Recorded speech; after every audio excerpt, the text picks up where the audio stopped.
Murphy Austin Adams Schoenfeld LLP, focusing on business law and commercial litigation, is proud to support Rob on the Road, Region Rising. More information available at murphyaustin.com. And now, Rob on the Road, exploring Northern California. On Region Rising, my conversations with two Northern California leaders, Eric Guerra, the Vice Mayor of California's capital city, and later Giuliano Kornberg, leader of the Sacramento Philharmonic and Opera. We began with Sacramento's Vice Mayor Eric Guerra, who moved from poverty to politics. A migrant farm worker in the fields of Esparto by the age of 5, but surrounded by a family with big dreams that would come true. A Sac State graduate, then a master's degree, and in 2015, a big win to Sacramento City Council representing District 6. Today, he is Vice Mayor of Sacramento, unanimously confirmed for the position by his City Council peers.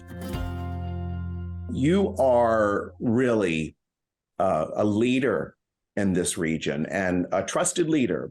And I asked many people that you work with, and that's how they described you. So those are their words. What makes you a trusted leader?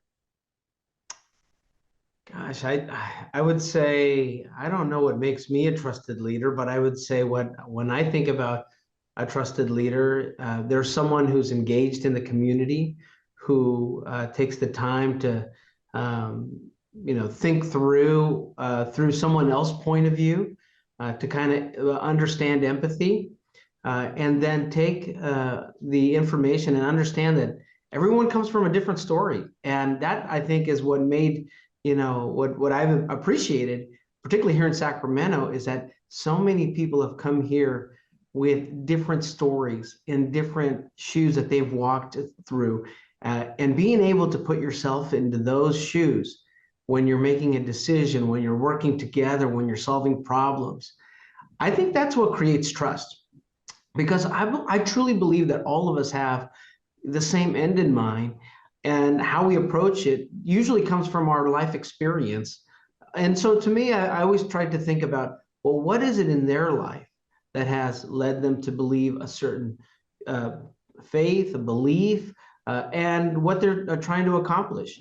At the end of the day, what I've found most inspiring is how everyone pulling together with different points of view is what makes things happen. And that, I think, with leadership, when I've seen leaders, that I admire, like Cesar Chavez and Dolores Huerta, they put themselves in the shoes of others who were having challenges and then took in those points of view on to make a change for those communities. Child care has been a huge issue of yours. Many, many places in America, unfortunately, including where we are in this region, are a child care desert. And you have taken a leadership role in creating a position at the City Hall to address child care. Talk to me about that. So many families in our region and now across the country are suffering in their home stability because of the lack of childcare, because of the lack of childcare that is affordable, that is enriching and accessible. And I come at it from a point of view from my personal life experience. And because of my experience, we at the city created a position in the Department of Economic Development to focus on tackling this issue, not just for the city, but for our county-wide region. When I was a kid, as young as 5 years old, I would go with my mother to go pick figs that were shaken off the tree onto the floor. We would spend 12 hours a day from 6 a.m. to 6 p.m. harvesting figs. Now, my mother didn't want me there, but it was the only safest place we could be there. And sadly, we find ourselves in a similar situation today. And because of the lack of affordable and available childcare, many families have to make some very difficult decisions. Now we live in an economy where a two-income household is necessary to maintain the needs of our family. And without affordable childcare, usually a parent, one of the spouses, has to leave their career, and that makes an unfortunate impact in the long-term, income of a family and the career opportunities. Generational as well. Generational. And so what you find is those families that do have wealth and the ability to hire a nanny, they can go to work, they can grow their career. And those in the middle class that don't, sometimes their spouse, has to stay back. We need to make sure that we also have a safe place for young kids from 0 to 5. Everything that we know, Rob, is that from 0 to 3 years old, 85% of a kid's brain development has already been developed. And by the time they're 5, it's over 90% of their brain development has already been, developed. And so for me, I think about, if we don't have kids in a place where they're being challenged and enriched, then no wonder they're falling behind by the time they get into kindergarten. No wonder low-income families, communities of color who don't have childcare, have their kids going into kindergarten and they don't know how to work in a classroom setting yet, and they fall further behind. So all of these intersections of childcare have not only an economic impact to our workforce, our economy, but a social impact to our kids and how they grow and what they become in the future, and if they're ready so that they can be the most effective by the time they enter school. The Child Care Task Force is something that you believe will help this region rise as well. Yes, when I started, I said it isn't good enough for the city to have a person. We need to make sure we take this on a county-wide issue.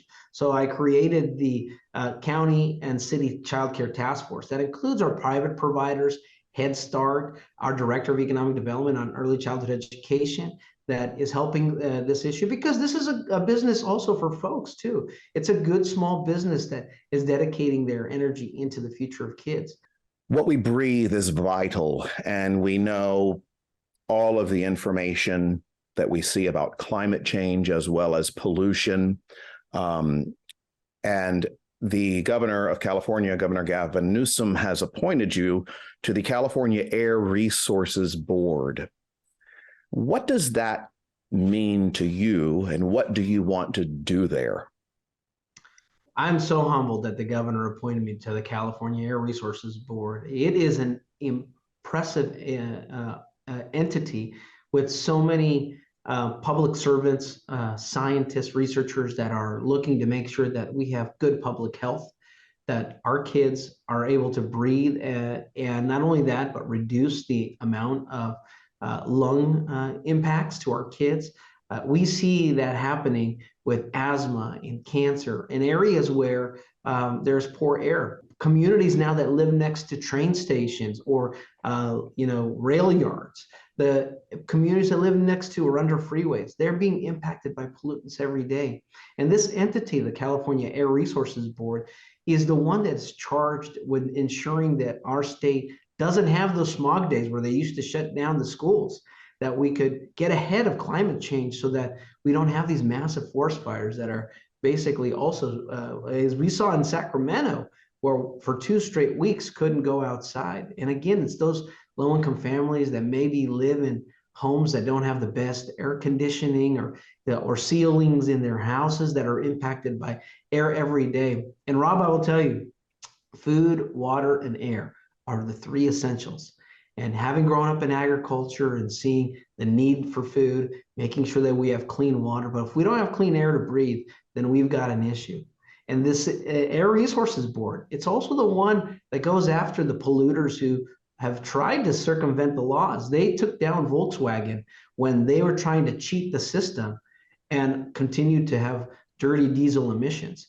And we need to make sure that everybody is doing their part to move forward into an economy also, and into a society that has a bright spot for our kids. And I'm excited about being on that board to be part of the dialogue on how do we move our economy into a clean economy, such as what we've done in Sacramento. I don't know if our viewers know, but Sacramento has not only the first, but also the second largest electric school bus fleet in the nation. And when I was chair of the Air Quality Management District, we were able to electrify those buses and also assemble them and build them here, which gives jobs locally. And to me, that is where we need to be thinking about it for the state. How do we get our young kids to be able to think about they can be the solution, the engineers to provide and address our climate challenges? You know, we already manufacture the electric trains for the nation and also for many in Canada, here in Sacramento at Siemens. And one of the things that there is a shortage of is workers who are their specialty is in specific type of welding and assembly. And so one of the things that I also know is that there are many adults who didn't finish high school. They want to get out of a low-wage job. And so we worked with our local manufacturers and our adult school at the Charles A. Jones on Stockton Boulevard in Lemon Hill. This is a community that wants a second chance and to be able to have a future. And now we are training those adults to go and be part of that zero emission solution by building these electric trains and doing an adult school program. And I'll tell you, Rob, my mother, when I got into engineering school at Sac State, I pulled my younger brother to get a mechanical engineering degree and my younger sister to be a civil engineering degree. But my mother, when she saw the three of us, said, you know what, I've got a fourth grade education, but I can, if these little rugrats can do it. Well, she went and joined us at Sac State, and at the age of 50, got through the adult school program, got her GED and her AA degree in early childhood education. That's amazing. And that was so powerful. I love that for her and you. Yes, yes. Oh, yeah. That's the second chance we need to give folks and be able to give them a consistent path for them to control their future. I love what you just said about a second chance for someone, because many times people stepped away from their chance to give us our first chance. Yes. And second, third, fourth, fifth, sixth chance, whatever it takes. Anybody watching this can do it. They can do it. You're proof. Sí se puede. I'm proof. Yes, sí se puede. Sí se puede. And that has been a motto that as things have been tough, you know, as things have been challenging in our life, whether it was poverty, we unfortunately, you know, we came to this country seeking an opportunity to work. Unfortunately, during a very anti-immigrant era in the 80s, we were deported. And we came back, and thanks to the Immigration Reform Act of 86, we got our green card, and we continued to work. And all those struggles, all of those issues, I always think back that, you know, if we, you know, sí se puede, yes, you can, resilience. And one of my heroes, you know, the late Cruz Reynoso, he came to talk to the farm workers, and he taught me a word that to this day sticks with me, and that's resilience. And that word resilience was the power, the not only yes, you can keep moving through tough times, but it's the acknowledgement that you have had tough times, that you've had challenges, and not to let those challenges bring you down, but to acknowledge them as part of your history and your who you are as a person. And so I always think that everyone out there has had their challenge, their time where they've had a difficulty, and resilience, being resilient in their future outlook helps them shape them. And I remember being that young kid who didn't think there was anything but the negative aspect of my life. And when Cruz Reynoso came to talk to us, sí se puede gave me a different perspective that, yes, that is my time, my situation now, but I can be something else. That is resilience, and that's the power of a second chance. And now let's get to know Giuliano Kornberg, Executive Director of the Sacramento Philharmonic and Opera, now packing the Safe Credit Union Performing Arts Center with 7 performances a year with thousands of loyal music lovers. Many say he saved the Sacramento Philharmonic and Opera after the pandemic, and today the group is hitting a high note. Music is a language, I would even say something higher than a language in and of itself. It transcends words and people, and it can take community discord, if you will, and pull it all together well into harmony. And I'm just wondering, from your perspective, as we talk about region rising, how does the Sacramento Philharmonic and Opera do that? How does it make the region rise and be better? Right. Well, I think you said it. Music at its core is universal, and it really is a language, right? And regardless of who you are and what you're doing, I think you can come to or go to a concert in general and come to one of our performances, whether it's a Beethoven symphony or a more contemporary work or an opera, and you can sit back and hear 90 minutes, 100 minutes, 2 hours, 3 hours of some of the most beautiful music ever written, and you can feel better, mentally, emotionally, spiritually. You can relax, you can feel invigorated. I can't tell you how many times I see people and I talk to people at concerts who are just bawling and weeping because of the power of the music. So on an individual level, it's incredibly transformative. And then, at these concerts where you're surrounded by 16, 17, 1,800 other people, you can feel that energy, even just by looking around and saying, on the floor, audience is full. In the balconies, there's not a seat to be seen. And to experience that sort of feeling, with the collective, with the entire rest of the community who's all there to experience it together, you can't really beat that feeling. And then, we had a concert recently in the fall. We sent a couple of musicians to go play at the Sacramento Children's Museum. And there were maybe, 30, 40 or 50, a mix of kids and moms and dads and families. And just to see some of those 3 and 4-year-olds running around the museum and then stopping like on a dime because they hear a violin player, and then walk over and sit, this far away from the cello player or the violin player, and to be just so totally transfixed with the music and listening. And then once the piece is done, they're asking questions and the musicians are sharing, about their instrument, about what they just played. That sort of dialogue at 3, 4, 5, 2, 6, whatever years old, there's nothing really like it. And I think the fact that we can have experiences, from the concert hall with the Beethovens, with the opera, from the education perspective, where we can have 2,000 kids go through this, or students go through this music education curriculum, and then end by performing with our musicians. And then to have these sort of, opportunities out there, even if it's small, 2, 3, 4, whatever musicians, to have that impact and to see the light bulb kind of turn on with some of those kids who've just never seen anything like it. It's really powerful, and it's really palpable as well. And then, of course, if people feel happier and they feel a little more engaged and they feel kind of more in touch with their, creative side and inner being, that just has such tremendous benefit to the overall region because, everyone's happier and everyone feels better and everyone's kind of more culturally informed, and you just can't really beat it. So to me, kind of all that we do all kind of lends itself to, we try to make the community and the region better through concerts, through education, through little pop-up, shows and things like that, just to serve the community through music.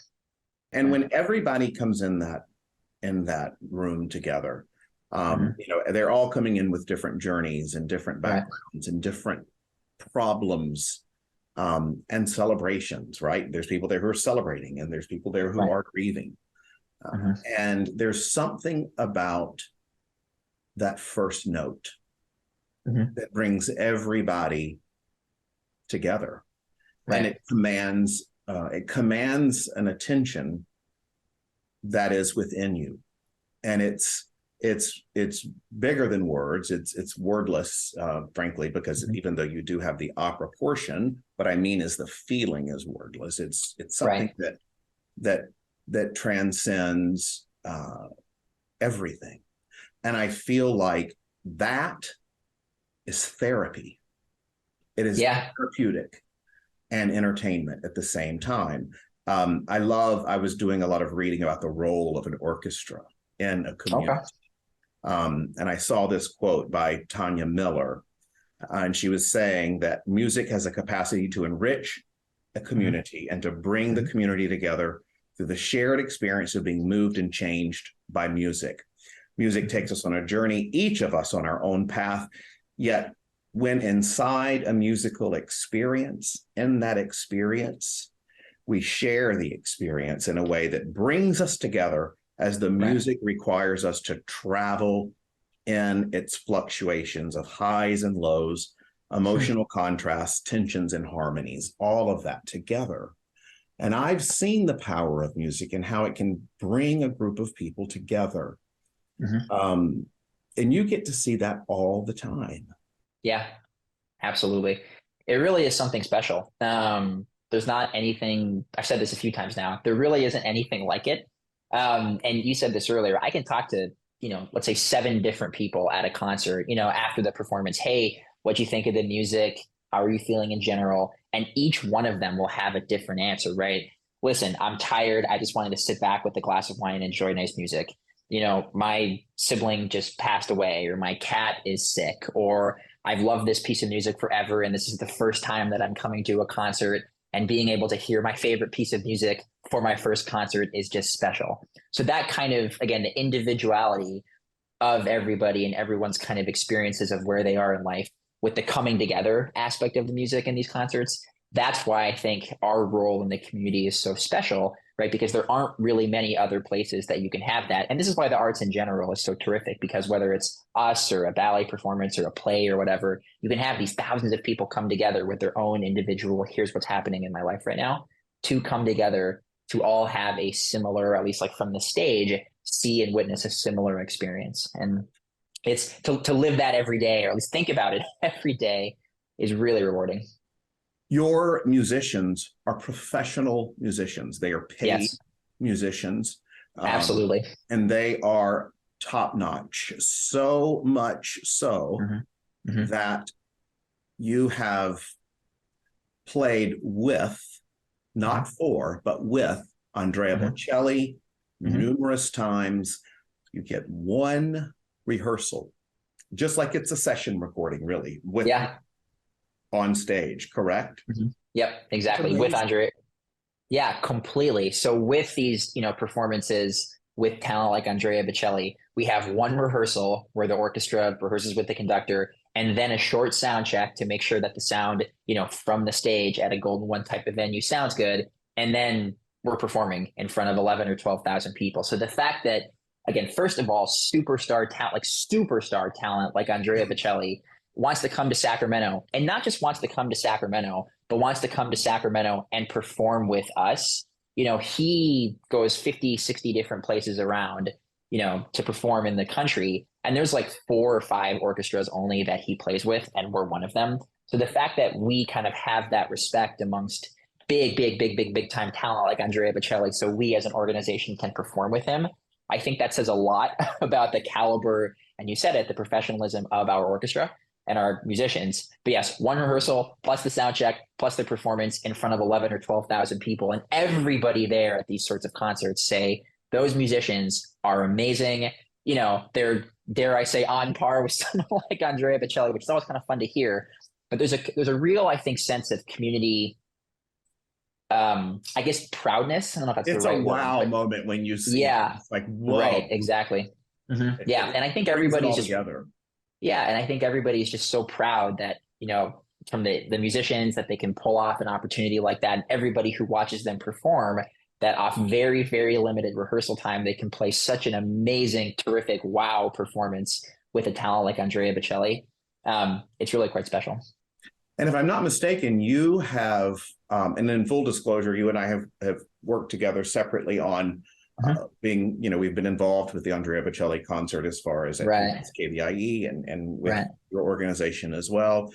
And so I know that you've spoken with his team, and in doing so, you've gotten some really good feedback. Right, exactly. I think they've been very impressed, both with the caliber of the musicians, certainly. At some other performances or some other cities, they will individually contract out individual musicians. So they'll build maybe more of a pickup orchestra, as opposed to here in Sacramento, they're really impressed with kind of the collective caliber of the musicians. And I think also the collective caliber of the staff as well, because behind the musicians and behind putting the musicians on stage, there's a whole operational apparatus of hiring the musicians and making sure they have everything they need to be successful.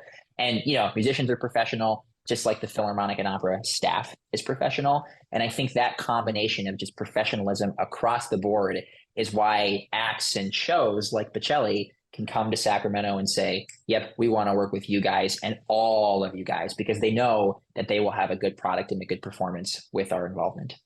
In doing my research on you and just knowing you also in the community, I have seen your rise there rather quickly. and I've seen your impact very quickly. You have helped. We talk about music transcending, but you have helped the Sacramento Philharmonic and Opera transcend its own status and level. And so I know you probably wouldn't say that yourself, but I can say that. Right. I know, Thank you. I know it to be the case. And so I just have to ask, and you also brought up that you're 30. Yeah. That's phenomenal. Yeah. Well, I love what I do. If I didn't enjoy what I do and what I think about on a daily, weekly, monthly, whatever basis, that would make this work a little more difficult.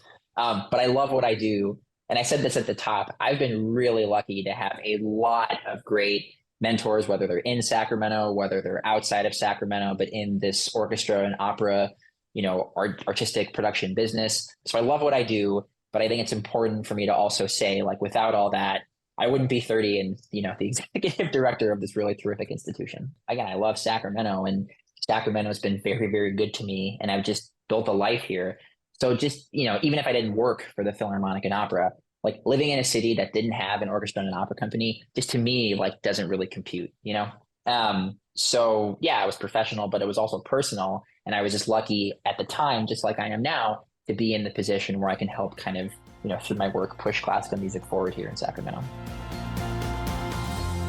Thanks for joining us.